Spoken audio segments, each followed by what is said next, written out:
তাহলে সিরাজ কেন যাবে? তাহলে কে যাবে? তাহলে মুকেশ কুমার যাবে। মুকেশ কুমার কোথায় পারফরমেন্স আছে? তাহলে সিরাজের কোথায় পারফরমেন্স আছে? ভাই ওয়ানডে টেস্টে পারফরমেন্স আছে। তাহলে তাহলে দুজনের মধ্যে টস করুক, টস করে যারা সে যাবে। বন্ধ ভুলবার কথা বলছিস তুই, তখন তুই পড়িস না ভুলবার কথা বলছিস। মুকেশ কুমার ইন্ডিয়া টিমে খেলে না ভাই, ফালতু খেলছে। মুকেশ টি20 বল করে। Virat Kohli Indian world cup স্কোয়াডের বাইরে? Really? Virat Kohli Indian world cup স্কোয়াডের বাইরে, যে লাস্ট 3টে ওয়ার্ল্ড কাপে হাইয়েস্ট রান স্কোরার, সে ওয়ার্ল্ড কাপ স্কোয়াডের বাইরে? তাহলে কাদেরকে চান্স দেওয়ার জন্য বিরাট কোহলিকে আউট করা হচ্ছে? লাস্ট মনে আছে আমরা 8 বলে 28 রান বাকি ছিল পাকিস্তানের বিরুদ্ধে লাস্ট ওয়ার্ল্ড কাপে, বেশি দিন এখনো হয়নি। হারিশ রাফের বলে স্ট্রেট বল যেটা পুল শট হয়, হয়তো সেটা শটও হয় না, যে 6ও হয় না, সেই বল মাথার ওপর, বোলিং এর মাথার ওপর দিয়ে 6 মেরেছিল বিরাট কোহলি। এখনো মনে পড়ে সেটা? সেই প্লেয়ার আজ ওয়ার্ল্ড কাপ টি20 স্কোয়াডে 11 স্কোয়াডের মধ্যে চান্স পাবে কিনা সেটা নিয়ে এখনো পর্যন্ত জল্পনা চলছে। এটা আমরা ভাবছিও কি করে যে বিরাট কোহলি টি20 ওয়ার্ল্ড কাপের স্কোয়াডের বাইরে? আমরা যাদের নিয়ে ভাবছি যে যাদেরকে চান্স দেওয়ার জন্য বিরাট কোহলিকে আমরা বাইরে রাখার চেষ্টা করছি, রিয়েলি তারা কি ভালো খেলবে? জয়সওয়াল, রিঙ্কু সিং, যাদেরকে আমরা চান্স দেওয়ার জন্য বিরাট কোহলিকে বাইরে রাখছি, জয়সওয়াল ওপেন খেলে, Rinku Singh around 6 and 7 batsman. তো যদি বিরাট কোহলি খেলে, বক্তব্যটা আসছে যদি বিরাট কোহলি খেলে তাহলে ওরা দুজনের মধ্যে যে কোনো একজন চান্স পাবে। তবে এটা কি একটা ওয়ার্ল্ড কাপে দুটো বিগিনার্স কে নিয়ে যাওয়ার থেকে একটা বিরাট কোহলি কি প্রযোজ্য নয়? একজন বিগিনার্স, একজন বিরাট কোহলি। আর বিরাট কোহলি আই থিঙ্ক যাকে আমরা কিং বলি, কিং যদি তার সিংহাসন ছেড়ে অন্য মানে রাজত্বের বাইরে যদি তাকে বার করে দেওয়া হয়, এটা কি করে সম্ভব হয়? একদম ঠিক কথা, যে বিরাট কোহলিকে বাদ দিয়ে মানে 11 কেন মানে 15 ভাবাটা খুব ভীষণ ভুল। কারণ যে বিরাট কোহলি 2012, 2014, 2016 এবং 2022 ওয়ার্ল্ড কাপে হাইয়েস্ট রান গেটার। আর যেখানে আমি বলবো যে টি20 ওয়ার্ল্ড কাপে সব থেকে বৃহত্তম ম্যাচ ইন্ডিয়া ভার্সেস পাকিস্তান, সেখানে 8 বলে 28 আই থিঙ্ক বাকি ছিল, হারিশ রাফের বল, যেখানে হার্দিক পান্ডের মতো ব্যাটসম্যান মানে কাঠি করতে পারছিল না, বাংলায় এটা বলা হয়। সেখানে বিরাট কোহলির মতো প্লেয়ার যে ওই বলটা স্ট্রেটে মারার মতো একটাই প্লেয়ার যে মানে ওয়ার্ল্ডে জন্মেছে ছিল বিরাট কোহলি। কারণ 8 বলে 28, সেখানে 99% না পাকিস্তানের দিকে, 1% বিরাট কোহলি মানে ইন্ডিয়ার দিকে বিরাট কোহলি থাকলে ইন্ডিয়া দিকে থাকবে, অন্য কোনো ব্যাটসম্যান থাকলে কিন্তু সেটা পুরোটাই পাকিস্তানের দিকে। ওই যে স্ট্রেটে বল, ওই যে লেগ সাইডে বলটা, ওটা কিন্তু বিরাট কোহলি কেউ মারতে পারবে না। আমি এটাও ছাড়লাম, যেখানে বিরাট কোহলি ছাড়া যে অন্য ব্যাটসম্যানদেরকে নিচ্ছে, হ্যাঁ আমি বুঝতে পারছি রিঙ্কু সিং অসাধারণ প্লেয়ার, জয়সওয়াল অসাধারণ ওপেনার, অসাধারণ প্লেয়ার তখন বলবো যখন রিঙ্কু সিং কটা গেম খেলেছে মানে টি20, জয়সওয়াল টি20 কটা গেম খেলেছে, উঠতি প্লেয়ার, টেস্টে ভালো খেলছে, টি20 ভালো খেলেছে, লাস্ট যে গেমটা খেলেছে রিঙ্কু সিং লাস্ট সিরিজ ভালো খেলেছে। তার মানে এই নয় যে তুমি তোমার টিমের প্রাইম প্লেয়ারকে বাদ দিয়ে ইন্টারমিডিয়েট প্লেয়ারকে নিয়ে ওয়ার্ল্ড কাপে যাওয়া। 15-র মধ্যে অবশ্যই নিয়ে যাওয়া দরকার, মানে ভাবনাটা ঠিক আছে। আমি তো বলবো যে কেন শিবম দুবেকেও নিয়ে যাওয়া দরকার, হ্যাঁ জিতেশ শর্মাকেও নিয়ে যাওয়া দরকার। যে জিতেশ শর্মার জন্য আজ ঈশান কিষান ইন্ডিয়া টিম থেকে মানে কি বলবো মেন্টালের জন্য ব্রেক নিয়ে বাদ চলে গেল। ঈশান কিষানের আর আমি বলছি হ্যাঁ কেসটা অন্যরকম, আমি বলছি আজ জিতেশ শর্মার জন্য ঈশান কিষান কিন্তু ব্রেক নিল, কারণ জিতের সময় চান্স কিন্তু হয় না। কিন্তু ব্যাপারটা হলো যে বিরাট কোহলি ছাড়া 11 হতে পারে না, কারণ যে এমন সবসময় একটা টিমে তুমি একই ডাইমেনশনের প্লেয়ার রাখতে পারো না। রোহিত শর্মা ভালো প্লেয়ার, জয়সওয়ালকে ওপেন করাচ্ছ, বাট 3-এ you have to Virat Kohli থাকা দরকার। যে গেমটা কখনো কি হয় না 120 বলে মানে যদি 150 টার্গেট থাকে, তুমি হার্ড হিটার কিন্তু চেক করতে পারবে না। তাহলে আমেরিকা ওয়েস্ট ইন্ডিজে খেলা হবে, ঠিক আছে, যে বিশ্বকাপটা, সেখানে হয়তো বিরাট কোহলি পারফরমেন্স অনেকটাই কম, কারণ 3টে ম্যাচ খেলে কারোর অ্যাভারেজ বা মানে পারফরমেন্স করা যায় না, কারণ 200-250 রান হবে না, কারণ 170-80 অ্যাভারেজ পিচ হবেই হবে। সেখানে আমার মনে হয় না যে এত হার্ড হিটার নিয়ে যাওয়াটা দরকার। হ্যাঁ 15-ই যাক, Rinku Singh is a player অবশ্যই ভালো, অ্যাজ আ 6 পজিশন প্লেয়ার অবশ্যই ভালো।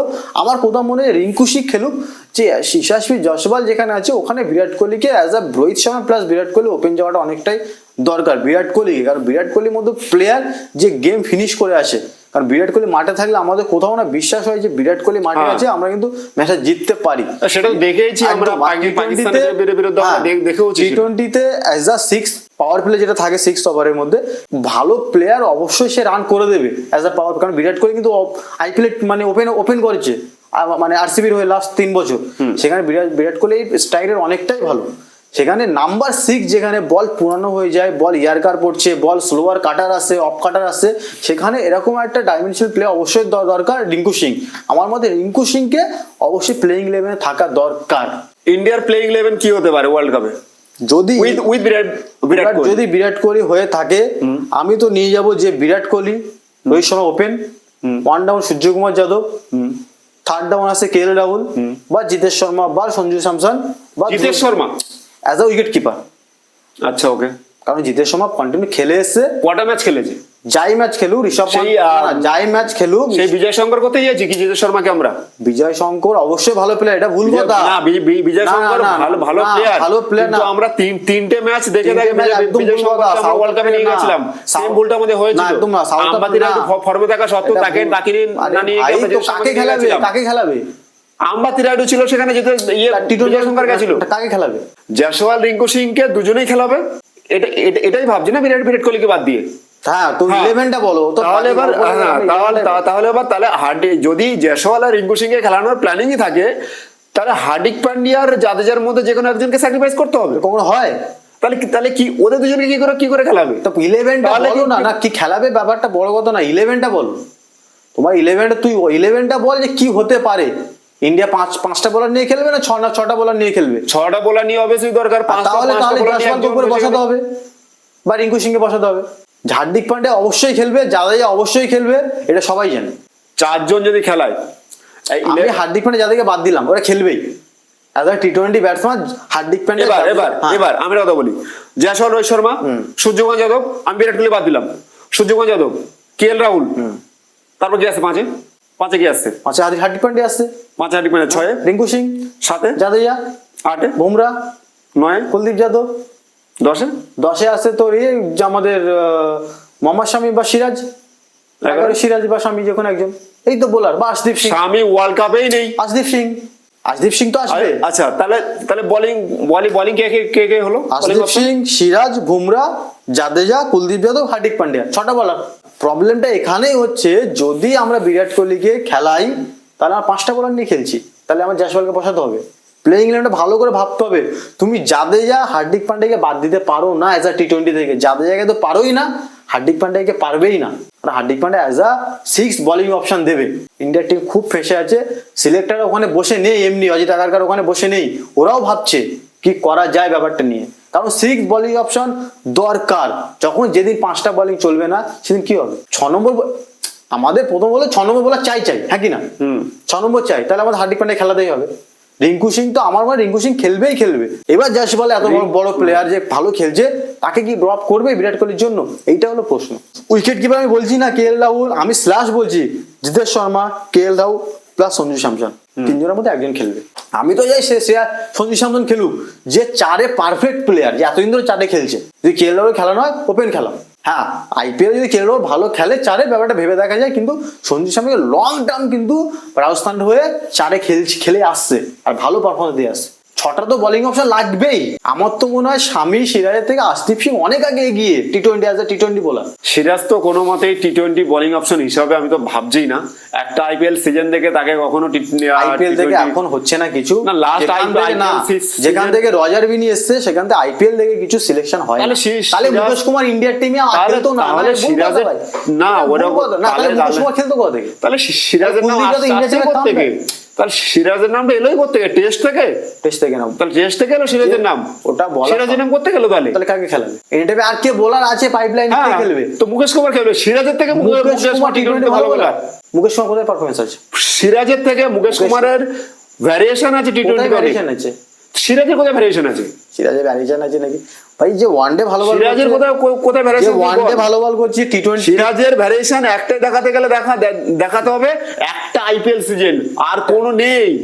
বলে ফালতু কথা বলে লাভ নেই। সিরাজের ভাই তা কথা বলতে গেলে মুকেশ কুমার কোথায় আছে? মুকেশ কুমারের আইপিএল সিজন দিল্লির হয়ে আছে, ভালো কি আছে? ভালোই আছে। তুই আগে দেখ ইকোনমি দেখ তারপর কথা বলবি ঠিক আছে। যে মুকেশ কুমার ড্রপ হয়ে আকাশদীপ খেললো সেই মুকেশ কুমার আইপিএল টেস্ট আর টি20 এর গেম পুরো আলাদা, টেস্টে ভ্যারিয়েশন তাহলে চলে প্যাট না। কামিন্স টি20 খেলতো না, Pat Cummins Pat Cummins T20 খেলতো না, প্যাট কামিন্স এর এটা বলা যেতে পারে না, ভুল বলা। টি20 এর ইকোনমিও বেশি আর মারও খায় প্রচন্ড, তবু খেলে। সে আমরা আইপিএল দেখে তবু খেলে।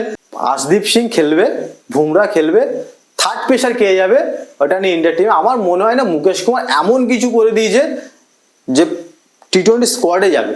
আইপিএল আসছে, আরো অনেক ফাস্ট বোলার আছে, অনেক, ভুবনেশ্বর কুমার আছে আমাদের, তাহলে মোহাম্মদ শামি বলছে বাংলাদেশ সফরে ঠিক হয়ে যাবে, জয়শা বলছে, এবার দেখা যাক। কিন্তু মুকেশ কুমার কখনোই যাবে না, কারণ মুকেশ কুমার ড্রপ আছে ইন্ডিয়া টিম থেকে। এমন কিছু তো সিরাজও করেনি যে টি20 তাহলে কাকে নিয়ে যাবে ভাই? তাহলে কাকে নিয়ে যাবে? নামটা বলে দিলে হয়ে গেল। তাহলে সিরাজ কেন যাবে? তাহলে কে যাবে? তাহলে মুকেশ কুমার যাবে। মুকেশ কুমার কোথায় পারফরমেন্স আছে তাহলে সিরাজের কোথায় পারফরমেন্স আছে ভাই? ওয়ানডে টেস্টে পারফরমেন্স আছে। তাহলে তাহলে দুজনের মধ্যে টস করুক, টস করে যারা সে যাবে। বন্ধ কর, ভুলভাল কথা বলছিস তুই, তখন তুই পড়িস না ভুলভাল কথা বলছিস। মুকেশ কুমার ইন্ডিয়া টিমে খেলে না ভাই, ফালতু খেলছে। মুকেশ টি20 বল করে।